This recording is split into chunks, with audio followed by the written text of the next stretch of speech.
Hello, students. Good day. Today we are going to learn how to write summary in the third section of our 12th English textbook 3.1 Summary Writing. आपल्या 12वी इंग्रजी पुस्तकातील तिसरा विभाग section जो आहे त्यातला पहिला जो टॉपिक आहे समरी रायटिंग सारांश लेखन हे कशा पद्धतीने लिहायचं असतं त्याविषयी आज आपण शिकणार आहोत. सर्वांनी पान नंबर 135 पहा. या 135 पानावर आपल्याला त्याची माहिती दिलेली आहे. सुरुवातीला त्या पहिल्या विभागामध्ये पहिल्या पानावर आपल्याला समरी कशी पद्धतीने लिहायची याचे प्रास्ताविक दिलेलं आहे. निळ्या बॉक्समध्ये a summary is a record in the reader's own words that gives the main points of a piece, such as a newspaper article, a lecture, a passage, a chapter, or even a whole book. एखाद्या वर्तमानपत्रातील एखादा लेख किंवा एखादं व्याख्यान, एखादा उतारा, एखादा धडा किंवा संपूर्ण पुस्तक आपल्या स्वतःच्या शब्दात थोडक्यात लिहून मुद्देसूद लिहिणं म्हणजे समरी रायटिंग सारांश लेखन होय. त्या पुढला भाग आहे आईस ब्रेकर्स, म्हणजे आपल्याला थोडी प्रास्ताविक माहिती घ्यायची आहे किंवा पूर्वज्ञान आपल्याला पाहायचं आहे, चेक करायचं आहे. Discuss in pairs and guess the correct alternative for the following. या ठिकाणी 4 पर्याय दिलेले आहेत. त्या 4 पर्यायपैकी कुठलं पर्याय बरोबर आहे ते सांगायचं आहे. पहिला पॉईंट आहे टू समराईज मीन्स. समराईज म्हणजे काय? A. Put information in chronological order. B. To recapitulate the main points in selection. C. To introduce new information. D. To write one's opinion about selection. आता या 4 पर्यायापैकी B पर्याय जो आहे to recapitulate the main points in selection, म्हणजे जे आपण मुद्दे काढलेले आहेत ते थोडक्यात निवडून लिहिणे, म्हणजे बी हा पर्याय बरोबर आहे. Second, number 2, the type of summary that consist of a paragraph to express the main idea is. आता जी समरी असते आणि त्या समरीमध्ये एक पॅराग्राफ असतो की ज्यामध्ये मेन पॉईंट्स असतो किंवा मेन आयडिया जी असते, मुख्य कल्पना ती लिहिलेली असते. त्याला काय म्हणतात? A. Outline. B. Report. C. Synopsis. D. Written summary. आता यातला पर्याय बरोबर आहे तो डी पर्याय, रिटन समरी. म्हणजेच एखाद्या उतार्याची एखाद्या पॅराग्राफमध्ये मुख्य कल्पना ज्या उतार्यात मांडलेली असते असा उतारा म्हणजे समरी असते. Next point, there are various ways of incorporating other writers works in to your own writing. आपल्या स्वतःच्या शब्दामध्ये इतर लेखांचं साहित्य, माहिती लिहिणं समावेश करण्याचे अनेक मार्ग आहेत. इनकॉर्पोरेटिंग म्हणजे इन्क्लूड, समावेश करणे. तर आपल्या स्वतःच्या लेखनामध्ये इतर लेखांचं साहित्य लिहिण्याची किंवा सांगण्याची अनेक मार्ग आहेत, पद्धती आहेत. They differ according to the closeness of your writing to the source writing. आणि ज्यातून तुम्ही ते साहित्य लिहिलेलं आहे ते साहित्य तुमच्या किती जवळ आहे त्यावरून यातील फरक आपण करू शकतो. Match the ways of writing in brief given in column A with their description in column B. मग ही समरी लिखाणाच्या ज्या वेगवेगळ्या पद्धती आहेत त्या कॉलम एमध्ये दिलेली आहेत आणि त्यांचं वर्णन किंवा त्यांचं स्पष्टीकरण कॉलम बीमध्ये दिलेले आहेत. यांच्या जोड्या लावायच्या आहेत. बघूया आपण टेबलमध्ये पहा. पहिल्या कॉलममध्ये सिरियल नंबर आहेत. त्यानंतर दुसऱ्या कॉलममध्ये ए. वेज ऑफ रायटिंग, लिखाणाची पद्धत, आणि त्या पुढल्या कॉलममध्ये बी. डिस्क्रिप्शन, त्याचं वर्णन याच्या जोड्या लावायचे आहेत. बघूया. नंबर 1 समरायझिंग, सारांश लेखन. पॅराफ्रेजिंग म्हणजे शब्दसमूहात अनुवाद करणे. प्रेसिज रायटिंग म्हणजे घोषवारा लिहिणे. कोटिंग म्हणजे उद्भरण म्हणजे आहे असं एखाद्या व्यक्तीचं वक्तव्य लिहिणे. एडिटिंग म्हणजे संपादन करणे. आणि जिस्ट रायटिंग म्हणजे सार लिहिणे, मथितार्थ लिहिणे. आता यांच्या आपण जोड्या लावायच्या आहेत. बघा. नंबर 1 समरायझिंग म्हणजे काय, तर बी मधील जो ई पॉईंट आहे, it includes main ideas in to one's own words. Number 2 paraphrasing means D, it includes taking broader segment of the source and condensing it slightly. म्हणजे एखादा मोठा भाग जो असतो तो वाचून कमी शब्दात लिहिणं म्हणजे पॅराफ्रेजिंग. आणि समरी म्हणजे काय, की त्याचे मुख्य भाग जो असतो तो स्वतः शब्दात लिहिणे. नंबर 3 प्रेसिज रायटिंग, घोषवारा म्हणजे काय, A, it includes not just the main idea but every detail expressed clearly and to the point. यामध्ये एकूण मुख्य कल्पना ही थोडक्यातच मांडली असते एवढंच नव्हे, तर प्रत्येक मुद्दा हा स्पष्टपणे सांगितलेला असतो, डिटेलमध्ये किंवा पूर्ण माहिती दिलेली असते. Number 4 coating. कोटिंग म्हणजे उदवरण, त्यातली एफ, बी कॉलममध्ये एफ जो आहे, it must be identical to the original and match the document word by word. आणि ह्यामध्ये संपूर्ण जी माहिती दिली असते तो ओरिजिनल जो भाग असतो त्यातील शब्दाशी जुळतो. म्हणजे जो मूळ भाग आहे तो मूळ भाग त्यातील जी माहिती आहे तो शब्दशः जुळवलेला असतो. नंबर 5 एडिटिंग, संपादन करणे. त्यासाठी बी पॉईंट बघा, it includes selection of proper lines from the given text for correction, condensation and organisation. म्हणजे एडिटिंगमध्ये त्यामध्ये एक ठराविक ओळींचं निवड केली असते मूळ भागातून, की त्यामध्ये करेक्शन, कंडेन्सेशन म्हणजे संक्षेप आणि ऑर्गनायझेशन आणि एकत्रीकरण केलेलं असतं. लास्ट जिस्ट रायटिंग म्हणजे मतितार्थ, सार. C point, it includes the most essential part or the crux of the matter.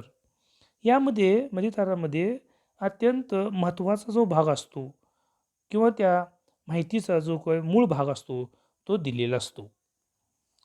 या पद्धतीनं हे समरी लिहिण्याच्या 6 पद्धती आपण बघितल्या. नेक्स्ट पेजवर पुढल्या पानावर बघा. Next page.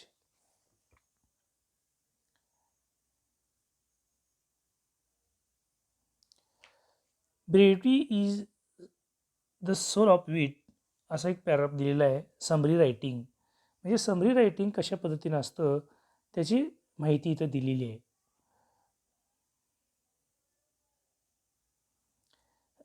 Brevity is the soul of wit म्हणजे संक्षेप हा विनोदाचा मूळ आत्मा असतो.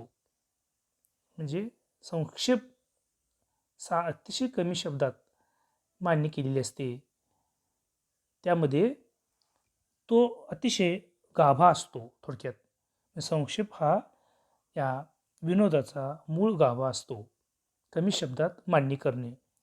ही is one of the countless maxims coined by William Shakespeare. यामध्ये मॅक्झिम्स म्हणजे म्हणी, मॅक्झिम्स म्हणजे म्हणी. विल्यम शेक्सपियरनं आपल्या साहित्यामधून अनेक अशा काही म्हणी शोधून काढलेले आहेत. कॉइन्स म्हणजे समरी रायटिंग बघा. Brevity is the soul of wit is one of the countless maxims coined by William Shakespeare. म्हणजे शेक्सपियरनं आपल्या साहित्यामध्ये असंख्य म्हणी शोधल्या आहेत आणि त्या वापरलेल्या आहेत. त्यापैकी wit is the soul of brevity is the soul of wit, म्हणजे विनोदाचा मूळ गाभा संक्षेप असतो.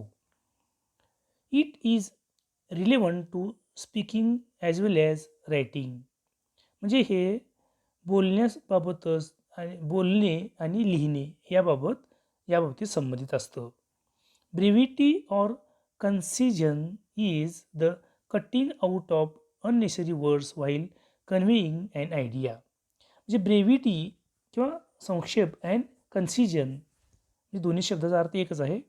हे काय असतं, the cutting out of unnecessary words while conveying an idea, एखादी संकल्पना स्पष्ट करत असताना अनावश्यक शब्द कमी करणं, बाजूला करणं, हा ब्रेव्हिटी अँड कन्सिजनचा भाग असतो.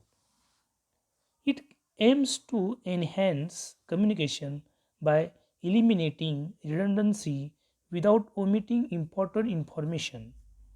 आता ह्या म्हणजे समरीमध्ये किंवा ब्रेव्हिटी किंवा कन्सिजनमध्ये त्याचा मुख्य जो भाग असतो त्यामध्ये जो भाग अनावश्यक निरर्थक आहे, जे शब्द निरर्थक आहेत, कमी महत्त्वाचे आहेत, माहिती देण्यासाठी, दळणवळण करण्यासाठी, तो भाग वगळलेला असतो. विदाऊट ओमिटिंग इम्पॉर्टंट इन्फॉर्मेशन, अत्यंत महत्त्वाचा भाग न वगळता. ओमिट म्हणजे वगळणे. Summary writing is one of its kind that has been described as one of the elementary principles of writing. आणि समरी रायटिंग हे मुख्यपणे लिखाणाचे जे काही मूळ भाग आहेत किंवा मुख्य भाग जो आहे तो मुख्य भागचा असतो, तो म्हणजे समरी रायटिंग असतो. म्हणजे लिखाण करत असताना थोडक्यात लिहिणं हे लिखाणाची पद्धती असते. To speak what is required and to write what is necessary is a requisite towards the development of language skills. To speak what is required म्हणजे जे आवश्यक आहे ते बोलणं, and to write what is necessary, आणि जे आवश्यक आहे ते लिहिणं, is requisite towards development of language skills. भाषेच्या कौशल्यांच्या विकासासाठी हे अतिशय अत्यावश्यक बाब आहेत. रिक्विजिट म्हणजे रिक्वायरमेंट, आवश्यक बाबी आहेत. It is important to be brief in written expression. आता लेखनाचा जो भाग आहे, लिखित संदेश जो आहे, त्याला हे अत्यंत महत्त्वाचा भाग आहे. म्हणजे लेखन करत असताना ब्रीफ लिहिणं हा महत्त्वाचा भाग आहे. शॉर्टमध्ये लिहिणं, अत्यंत संक्षेपमध्ये लिहिणं हे महत्त्वाचं असतं. To express in brief the main points of a written record is the summary writing skill and that can be developed by practice. आता ही समरी रायटिंग जो असतो तो एखादा लिखित माहितीतील महत्त्वाचे मुद्दे शॉर्टमध्ये व्यक्त करणे हा समरीचा मुख्य भाग आहे. आणि हे प्रॅक्टिस अंती किंवा सरावांती विकसित होण्यासारखं असतं. Summarising has a definite purpose. सारांश लेखनाचा एक निश्चित उद्देश असतो. The purpose of a summary is to give the reader a clear objective picture of the original text. म्हणजे समरीद्वारे वाचकाला त्याला जे अपेक्षित त्या उतार्यातून जी किंवा लेखातून जी अपेक्षित जी माहिती आहे ती अतिशय क्लिअर म्हणजे स्पष्ट, ऑब्जेक्टिव्ह म्हणजे वस्तुनिष्ठ चित्र आणि त्या मुख्य भागामध्ये काय सांगितलं आहे ते थोडक्यात सांगणं हा समरीचा हेतू असतो. Most importantly the summary restates only the main points of a text or lecture without giving examples or details such as dates, numbers or statistics. Most importantly म्हणजे अत्यंत महत्त्वाचा कुठला भाग आहे.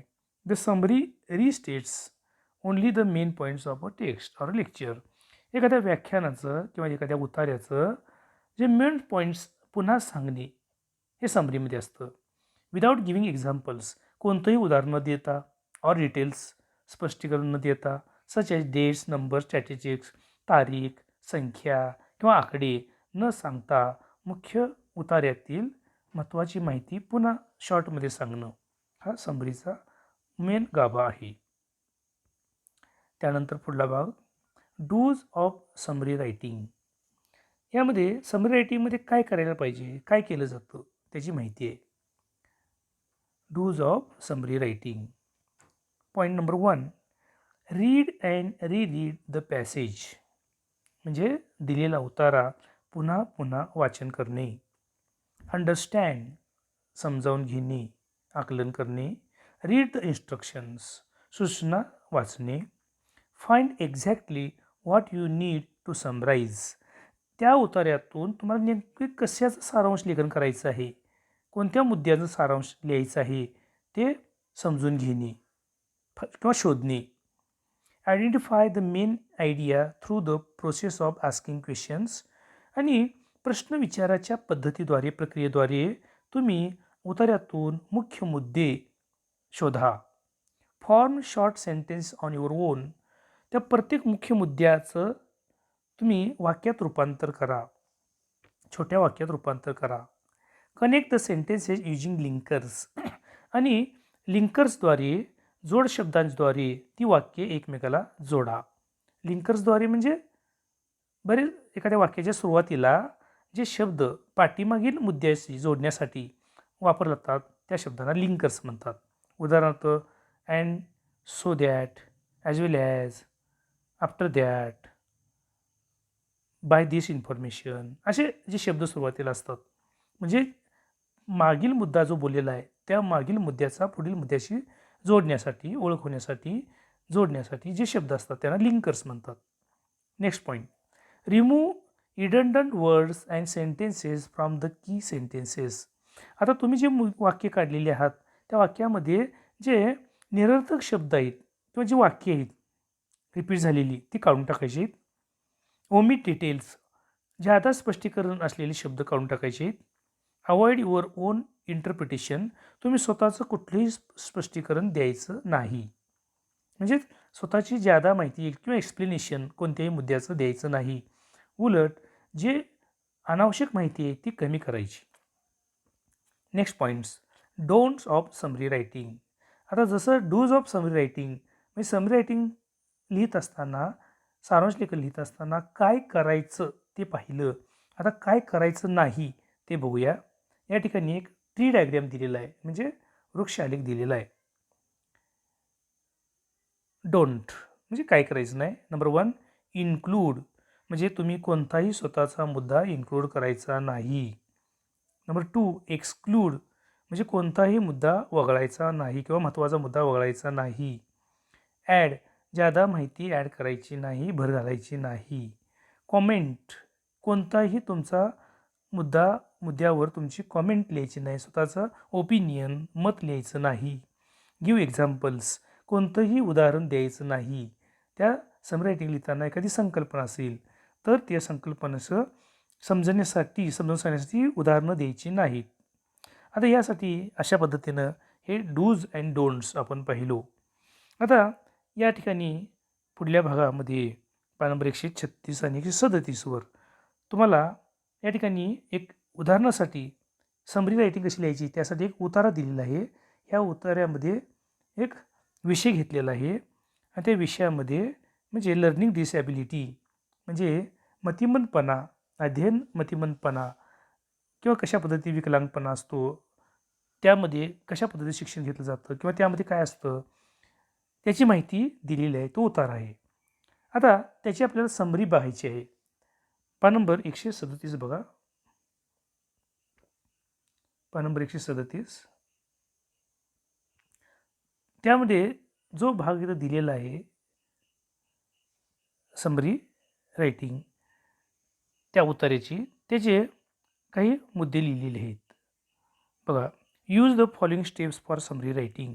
आता उतार्याची समरी लिहिताना कोणकोणते स्टेप्स घ्यायचे आहेत, पायऱ्या बघा. Number 1, step number 1, read the article twice म्हणजे दिलेला लेख उतारा कमीत कमी 2 वेळा वाचन केला पाहिजे. Number 2, step number 2, asking question about the purpose of writing. आता ज्या हेतूसाठी समरी लिहायची आहे त्यासाठी आवश्यक काही प्रश्न तुम्ही विचारायचे आहेत. Step number 3, identify the main idea. आता मुख्य कल्पना काय आहे, त्यामध्ये मुख्य विषय काय आहे तो ओळखायचा आहे. Step number 4, write the first draft. आणि समरीसाठीचा आवश्यक पहिला ड्राफ्ट या पहिलं आराखडा तुम्ही लिहायचा आहे. Step number 5, revise your first draft and edit it.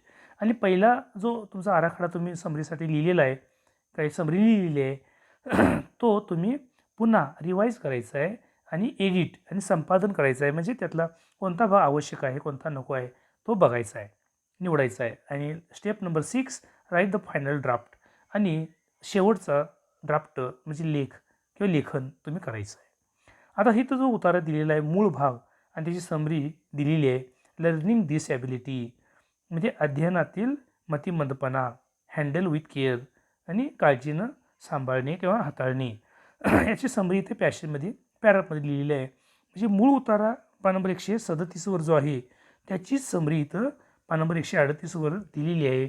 तुम्ही ती समरी दोन्हीही एक मुख्य मूळ भाग तोही वाचा आणि त्याची समरी तीही वाचा आणि तुमच्या लक्षात येईल की या पद्धतीमध्ये कशा रीतीने ती शॉर्टमध्ये समरी लिहिलेली आहे आणि कसा भाग अनावश्यकपणे जो आवश्यक नाही तो वगळलेला आहे.